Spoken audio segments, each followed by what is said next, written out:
Hi,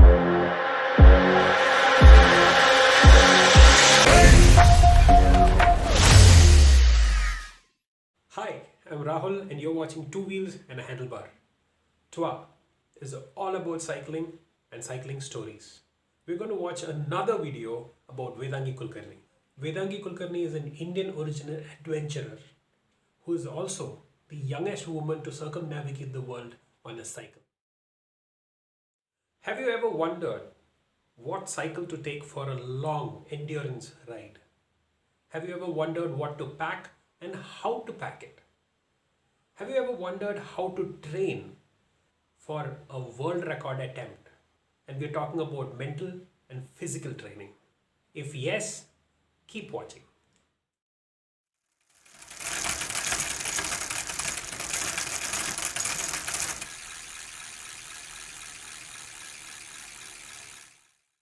Let's get back to your partner for the ride. So you had one partner for the whole ride throughout, and that was your cycle. Everyone here wants to hear about what kind of a cycle is it? Is it a ready-made cycle? Did you get it made specifically for this? Is it steel? Is it aluminum? What is it? Well, I didn't know what bike I was supposed to use because the only woman who had ever done it, she had used a bike which she didn't like. So I didn't know which was a good bike to use for this. So I spoke with many people, but I didn't know what was going to work for me.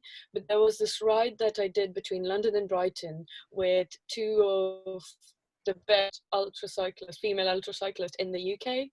And another person joined us called Karen Hartley, and she's a co-founder of this brand called Ison Workshop, and she builds bikes, and she was riding with us. And after I was done with the ride, we went for a few drinks, and then I rode further back to Bournemouth.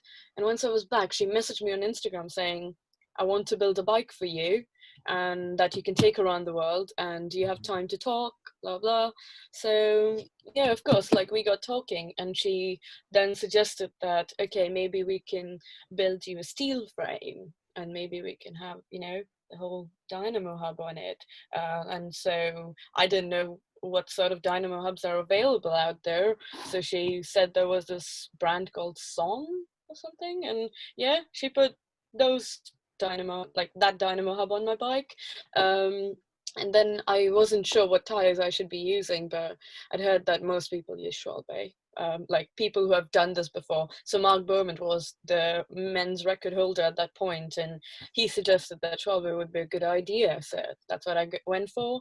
And then obviously I already had my aero bars and stuff, so I needed loads of equipment for it otherwise. So like, I don't know. So I wasn't going for the lightest bike.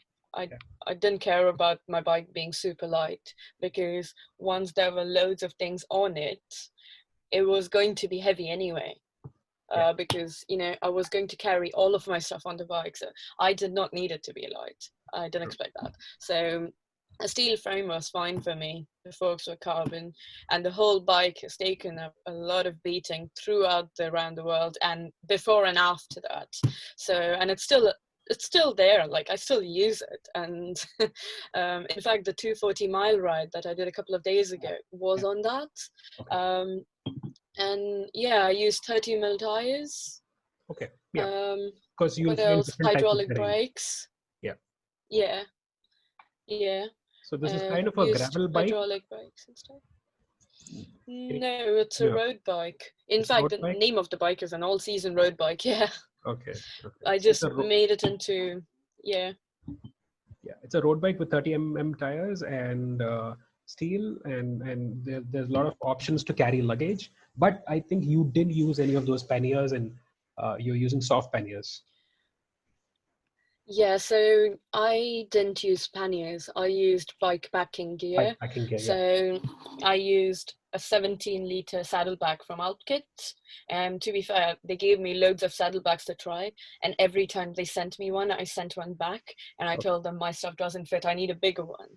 And eventually we got, we came to a good size for that, and that was my saddlebag for the rest of the world, I suppose. And I used a front pack, but I kind of, yeah, I had got the front pack from them to keep my sleeping bag and baby bag in, but I just gave them back to them because I didn't need it. Um, there was a frame bag which had all my electronics in it and my, dynamo stuff, the whole stuff to charge and whatnot, and extra lights. I use exposure lights for most of it, so they're really good. And what else was there?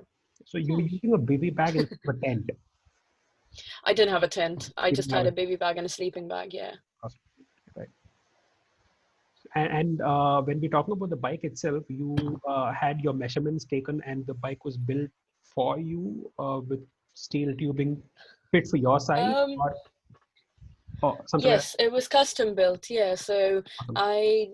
I went to this guy called Bike Whisperer, and this really cool German guy. He did all my measurements, and it was really fancy. I'd never I'd never done a bike fit before, so it was really fancy for me, and I loved it. It was great, and yeah, then they built me a bike according to those measurements, and Awesome. yeah, that was that. All right, so that's the part where the bike comes in, but of course the bike is nothing without those legs. So how did you train? How did you train yourself for the ride? As in, this is going to be a mammoth effort, so there had to be some mammoth training going on. Well, the way it worked was basically I was in university at the time, working with Bournemouth University, and I told them that instead of doing a placement here, I'm going to go around the world, and they weren't okay with it. But eventually, I'm about to ask how did you train that? we came to an agreement, yeah, that I'm going to be like their research dummy or something. So yeah, they did all my, um, they measured all the metrics. I don't know what's the word for that, but they did all my body tests and stuff. So they did my FTP, they did some VO2 max stuff, they gave me multiple training plans to try and see what works with me. You got all of that And free of cost, then. it was a yeah, it was a mix of everything. There was strength and conditioning, Okay. and there was loads of that. And then there was short, intense rides to train for it. And then there was sometimes like in my head at the time, it was really, really fixed that I'm supposed to go 320 kilometers. How am I going to be trained for it doing short rides? Sometimes I would just kind of not follow their path and just go on long rides just for, just for the hell of it, and be like, okay, I would just kind of, it was for my own reassurance that, okay, you're able to do it. It's not all bad. So that was kind of how my training went. And yeah, there was tapering up and down as well, and multiple tests at several points during my training period. But if you ask me now, I would say maybe I wasn't trained.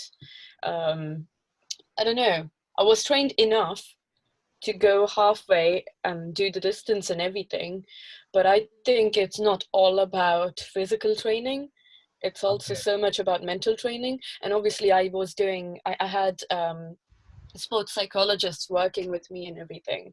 So every week, a couple of times, I used to go and I used to get proper, you know, lectures on coping mechanisms and several events. And I owe a lot to that because in Canada, in Spain, in Australia, in Sweden, across Russia, and in India, I had at several moments where I felt like if I didn't have that training, I would probably mentally start giving up. And when you mentally start thinking that shit, this is not my cup of tea, your body soon follows, and you think you're not going to be able to do it. So yeah, that mental training was a big deal for me, and that sports psychologist really helped me with some coping mechanisms, and I wasn't told any of these things. She just asked me questions and, you know, told me to try new things. I didn't catch that. Sorry, my Siri just went off.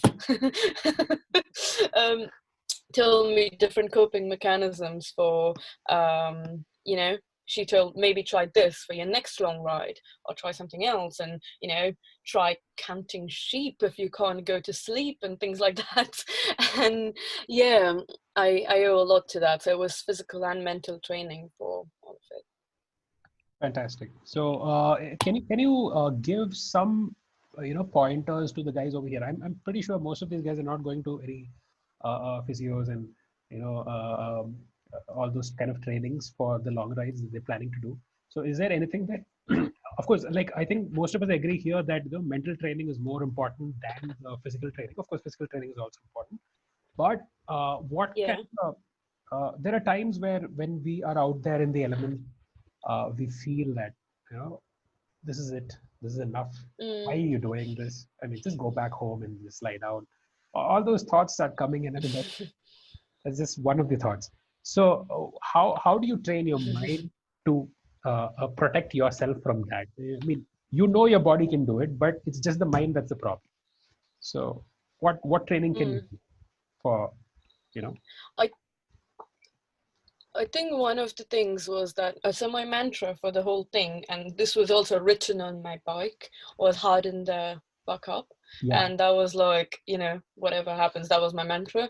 But unfortunately, it doesn't work in all occasions. It's kind of, I started with actually accepting that it's not going to be easy. So that was part of my whole mental training bit, where I had to come to a point where I was like, okay, this is not going to be easy. My legs are going to hurt. My neck is going to hurt. I'm not going to have everything I need with me. Sometimes I'm not going to be able to find food when I need to find food. Sometimes maybe my water won't be fully filled and I won't find another place to fill it up for hundreds of kilometers. Or, you know, maybe I got my route wrong and, you know, I went somewhere I shouldn't have gone. So I had all of these things in my head and I had prepared for it, and I had come to an acceptance that, okay, this is going to happen, or this might happen, and I just have to be ready for it, to deal with it. And that was probably the first step of actually dealing with it. But apart from that, it was really some easy things. Like in Australia, for example, the roads are straight, they're flat, they're straight, and in Nullarbor, and when you're cycling for hours on end, like, and if there's nothing to see on both of the sides, there's bush for like however far you could see on both of your sides, and just rolling hills or sometimes flats. And I would just try and listen to audiobooks or music. And if I really, really felt, I always had a grading system in my head. How tired do I feel mentally? How tired do I feel physically? Oh. And when I had crossed the threshold of you know, of what I could continue, I stopped and I ate something. And usually it was some sort of fruit, which really kind of helped me. And no, it was always some sort of fruit or chocolate, which helped me recuperate and, you know, be like, okay, fine, after this we're going to think positively. We're only going to think positively, and we're going to think like, we've got this, we're going to get somewhere. And I kept talking to myself. I still do. And yeah, that was kind of what really helped. So yeah, acceptance and like just little coping mechanisms here and there, and just talking to myself, listening to music, and just, you know, not being like, just stopping and going, okay, I need a 5-minute break, and but after that I'm not going to stop for this and this long. Yeah. So breaking my day into smaller chunks always helped, because I was riding for 16 hours, if not 18, every day, and it was all dependent on what distance I was doing. So after my injury, I wasn't doing that long distance, but I was still doing a long distance, but not that long as I was doing before it. But yeah, it was still 16 to 18 hours riding. So I had to be ready for it. And the only way I could do that was breaking that into 4-hour chunks. So even a couple of days ago, when I did that 240-mile ride, Yep. I had an aim. After every 4 hours, I was stretching, and then I would get back on the bike. And it was just the stretching and the whole, I only have to go for 4 more hours, and then it's going to be 20-minute break, and stuff like that, which really helped. Did the video help you? If yes, please say so in the comment section. If no, still say so in the comment section. But whatever you do or don't do, please like, subscribe, and press on that bell icon. Thank you for watching.